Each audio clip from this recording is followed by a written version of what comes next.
Hello बच्चों, in this video I am going to discuss the valence bond theory. और यहाँ पे मैं कुछ बातें जो हैं कोट करना चाहूँगी। एक बात जो है वो आप याद रखिएगा, that is here I am just giving 4 और 5 लीगेंड्स जिन्हें मैं स्ट्रॉन्ग फील्ड लीगेंड कंसीडर कर रही हूँ। स्ट्रॉन्ग फील्ड लीगेंड का मतलब है जो जब भी आप बॉन्डिंग बनाएगा, जब भी वो लीगेंड अप्रोच करेगा बॉन्ड बनाने के लिए, कोऑर्डिनेट बॉन्ड बनाने के लिए, तब अगर आपके मेटल आयन के वैलेंस शेल में अनपेयर्ड इलेक्ट्रॉन्स प्रेजेंट हैं तो first of all strong field ligand उनकी पेयरिंग कराएगा। पेयरिंग कराने के बाद जो वैकेंट स्पेस बचेगा, जो वैकेंट ऑर्बिटल्स बचेगा, उनमें अपने लोन पेयर को ट्रांसफ़र करेगा। और वीक फील्ड लीगेंड का हियर मीन्स इज कि वीक फील्ड लीगेंड में अगर कहीं अनपेयर्ड इलेक्ट्रॉन हैं भी तो उन्हें टच नहीं करेगा, वो अपने इलेक्ट्रॉन पेयर्स कहाँ डोनेट करेगा, वहाँ जहाँ पे खाली जगह होगी। तो इसको हम एग्जाम्पल के साथ समझें तो ज़्यादा बेहतर होगा। तो यहाँ पे जो मैं एग्जाम्पल ले रही हूँ उसके लिए कोऑर्डिनेशन नंबर सबसे पहले मैं 6 ले रही हूँ। And we all know that, इसके पहले वाले वीडियो में हमने डिस्कस किया था कि अगर कोऑर्डिनेशन नंबर 6 हो तो they are known as octahedral complexes. Although you can have the two different hybridization states, it could be D2sp3 or sp3d2, but the geometry will remain same, so they are commonly known as octahedral complexes. यहाँ मैं दो example ले रही हूँ, one by one हम लोग लेंगे। First of all I am taking the example of Fe Cn का whole 6 bracket close and 3 minus. Fine. So first of all I am going to find the oxidation number of the iron atom. तुम यहाँ पे इसको x consider कर सकते हो। x plus 6 into minus 1 is equal to minus 3, x minus 6 is equal to minus 3, और you can write x equals to plus 3, यानी iron यहाँ पे अपने प्लस 3 ऑक्सीडेशन स्टेट में है।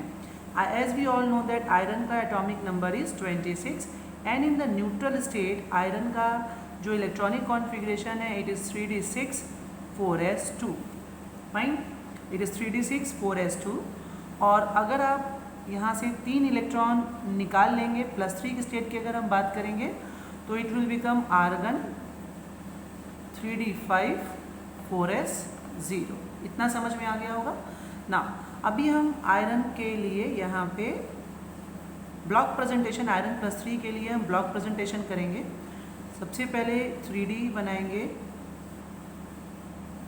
This is 3D, then this is 4s, then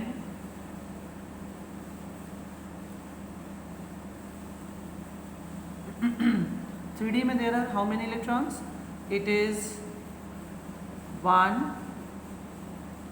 2 3 4 5, this is 4s के बाद 4p और 4p के बाद आपका 4d भी यहाँ अवेलेबल है, भले ही इलेक्ट्रॉन आपके नहीं हैं। तो 3d have only 5 electrons.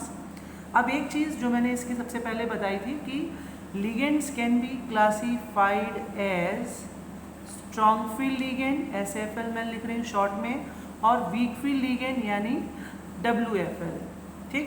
So here I would like to introduce some examples of the strong field ligand such as CO यानी कार्बोनिल, Cn नेगेटिव यानी साइनाइड, En यानी ethylene diamine, and ammonia. For this particular example अभी फ़िलहाल के लिए आप इन 4 ligands को strong field के कैटेगरी में मानेंगे। होते भी वैसे आपके कोर्स में यही मेनली हैं, एंड रेस्ट जितने भी लिगेंड्स हैं we will consider them as a weak field ligand. तो हियर जो मैंने यहाँ पे एग्जांपल लिया है वो साइनाइड है। साइनाइड एक स्ट्रॉन्ग फील्ड लिगेंड है, एंड मैंने पहले ही बता दिया है कि स्ट्रॉन्ग फील्ड लिगेंड क्या करते हैं, अगर कहीं एटॉमिक ऑर्बिटल्स में इलेक्ट्रॉन्स सिंगली ऑक्यूपाइड है या अनपेयर्ड स्टेट में है तो they will prefer to do the pairing of the electron. फिर जगह खाली करवाने के बाद जो जगह बचेगी वहाँ पे they would like to transfer their electron pair. तो साइनाइड बीइंग SFL यानी कि strong field ligand will do so. अभी ये वाला इलेक्ट्रॉन आपका देखिए जंप करके यहाँ गया, ये वाला यहाँ जाएगा।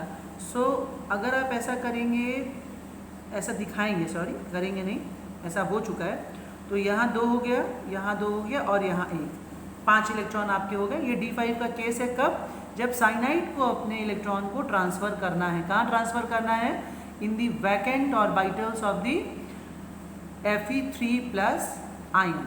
अभी आप देखिए आपके पास 3D में 2 एटॉमिक ऑर्बिटल खाली हैं। कोऑर्डिनेशन नंबर यहाँ पे हम लेके ही चले थे 6, यानी 6 कोऑर्डिनेट बॉन्ड को बनना है। 6 cyanide ions are there, each cyanide ion will donate 1 electron pair. So here we can represent like this, 1 cyanide ion, 2, 3, 4, 5, 6 और यहाँ पे हम लिख सकते हैं Cn negative negative like this. ठीक, हम लोगों को पहले से ही पता है साइनाइड की जो डेंसिटी है वो 1 है 6। अब आप आराम से एक चीज़ देखिए कि जब इसने कोऑर्डिनेट बॉन्ड बनाया तो कौन कौन से ऑर्बिटल इस्तेमाल किए और किस सीक्वेंस में इस्तेमाल किया है। इस्तेमाल तो किया है D, S और P एंड द सीक्वेंस जो यहाँ इस्तेमाल किया गया इट इज़ D2, 2 D इस्तेमाल है, देन 1S एंड 3P आर used. So the hybridization is D2sp3. Okay, next case में आप जो है नेक्स्ट एग्जाम्पल जो मैं ले रही हूँ वो होगा आपका FeH2O का होल 6 और यहाँ पे 3+। ठीक है, यहाँ पे आप आयरन का ऑक्सीडेशन स्टेट निकाल लीजिए, x + 6 × 0 = 2 + 3 और हेंस x = 2 + 3। आयरन यहाँ पे +3 ऑक्सीडेशन स्टेट में है, आपके पास सेम कॉन्फ़िगरेशन जैसा यहाँ पे डिस्कस किया गया है वैसा ही होगा। तो मैं सीधे यहाँ पे बनाऊँगी, मैं फिर से नहीं दिखाऊँगी, तो यहाँ सीधे हम बना लेते हैं कि ये रहा आपका 3D which is having 1 2 3 4 5 unpaired electron, this is 4s, this is 4p and this is your 4d of course। ये आपके हो गए और 5 हैं। मैंने पहले ही बोला CO, CN, EN and ammonia को छोड़ के बाकी सभी लिगेंड्स को आपको फिलहाल क्या कंसीडर करना है, WFL यानी कि वीक फील्ड लिगेंड। तो वाटर यहाँ पे आपका हो गया वीक फील्ड लिगेंड और वीक फील्ड लिगेंड्स क्या नहीं कराते हैं, पेयरिंग ऑफ इलेक्ट्रॉन नहीं कराएंगे। जहाँ खाली होगा यानी कि ये जो इलेक्ट्रॉन्स अनपेयर्ड स्टेट में प्रेजेंट हैं they will remain as it is, वो इन्हें टच नहीं करेगा। वो अपने इलेक्ट्रॉन को कहाँ ट्रांसफ़र करेगा, वो अपने इलेक्ट्रॉन को एक यहाँ साइनाइड 2 3 4 5 6 साइनाइड हैं आपके पास और 6 साइनाइड इस तरह से अपने इलेक्ट्रॉन को वैकेंट ऑर्बिटल्स में ट्रांसफ़र करते हुए कोऑर्डिनेट बॉन्ड बना लेंगे। एंड यहाँ पे आपका जो sequence of the orbital use है फॉर द हाइब्रिडाइजेशन वो क्या आएगा, इट विल बी sp3d2। ठीक है, इट इज़ sp3d2। अब एक चीज़ बहुत ध्यान देने वाली है कि यहाँ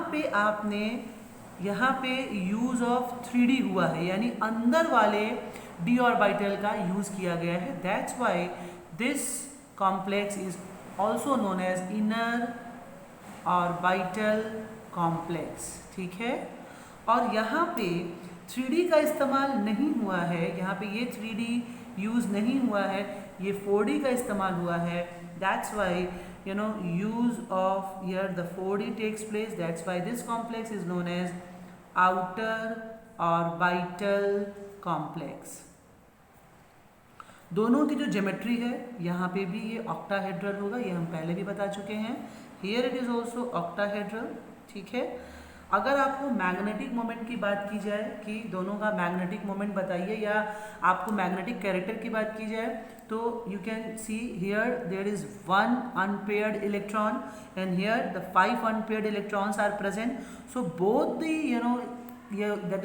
the complexes are paramagnetic, but as this complex is having only 1 unpaired electron तो ये लेस पैरामैग्नेटिक होगा and this will be more paramagnetic as it contains 5 unpaired complexes, 5 unpaired electrons.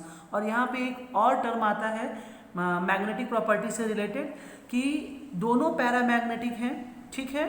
दोनों का जो है कि आपका मैग्नेटिक मोमेंट होगा, लेकिन यहाँ पे एक क्या होगा, एक का जो स्पिन होगा वो हाई होगा और एक का स्पिन लो होगा। जिसके पास ज़्यादा अनपेयर्ड इलेक्ट्रॉन होंगे, ऑफ कोर्स उसका अनपेयर्ड इलेक्ट्रॉन यहाँ 5 है, तो ये पैरामैग्नेटिक तो है ही, लेकिन ये हाईली पैरामैग्नेटिक है। और इस तरह के कॉम्प्लेक्स जहाँ पे अनपेयर्ड इलेक्ट्रॉन्स की संख्या ज़्यादा होगी, they are known as high spin complex.